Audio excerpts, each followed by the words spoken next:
जय श्री राधे।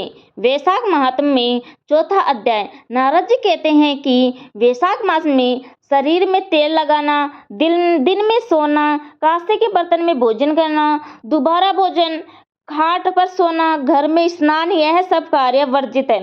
वैशाख मास में दोपहर के समय थके हुए ब्राह्मण के पैर दबाना सब व्रतों में उत्तम व्रत है। जो दोपहर में आए थके ब्राह्मण को सुंदर आसन देकर उसके पैर दबाता है वह सब बंधनों से मुक्त हो जाता है तथा गंगा आदि सब तीर्थों में के स्नान का फल पाता है। मनुष्य रोगहीन और मोटापा होकर भी वैशाख मास में स्नान न करने से चंडाल योनि को प्राप्त होता है। वैशाख मास की संक्रांति के दिन जो बाहर जाकर किसी तीर्थ पर स्नान नहीं करता वह 100 जन्म लेता है और वैशाख मास के अन्नदान अथवा जलदान न करने से निश्चित पूर्वक सभी दुखों से मुक्त नहीं होता। वैशाख मास में दिन नदी में स्नान करके भगवान विष्णु का ध्यान करने से निश्चय ही 3 जन्मों के लिए हुए पाप नष्ट हो जाते हैं। प्रातःकाल समुद्र में गिरने वाली नदियों में स्नान करने से 7 जन्मों के पाप और उषा काल में सप्त गंगा के स्नान करने से करोड़ों जन्मों के पाप नष्ट हो जाते हैं। जानवी, वरद, गंगा, कालिंदी, सरस्वती, कावेरी, नर्मदा और त्रिवेणी, यह सप्त गंगाएं हैं।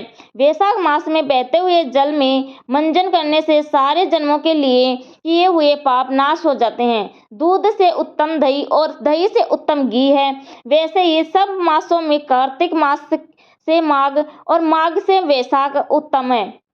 दरिद्र तथा पराधीन को जो भी थोड़ी वस्तु जल, कंद, मूल, फल, गुड़, छाछ आदि मिल जाए वही दान करनी चाहिए।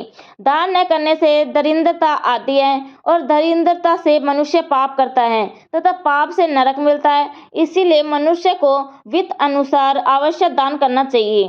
वैशाख मास के देवता विष्णु हैं, इस कारण इस मास में किया हुआ जप, दान, यज्ञ और तप अधिक फल देने वाले हैं। इस मंत्र से भगवान की प्रार्थना करें, हे भगवान, मैं वैशाख मास की संक्रांति में स्नान करने की कामना करता हूँ, कृपया आप इसको पूर्ण करें तथा हे मधुसूदन, मैं स्नान करके आपको अर्घ्य देता हूँ, आप इसे ग्रहण करें। गंगा जी, सब तीर्थ मेरे अर्घ्य को ग्रहण करके मुझ पर प्रसन्न हो। आप समदर्शी पापियों पर भी कृपा करने वाले मेरे अर्घ्य को ग्रहण करें और यथोचित फल देवें।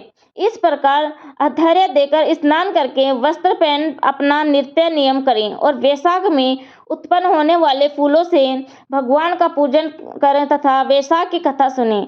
इससे करोड़ों जन्मों के पाप नाश हो जाते हैं। जो तुलसी दही से भगवान का पूजन करता है वह सार्वभौम राजा होकर अनेक जन्मों में विधिवत सुखों को भोगता है और फिर अपने कितने ही कुलों के साथ विष्णु के सायुज्य मुक्ति पाता है।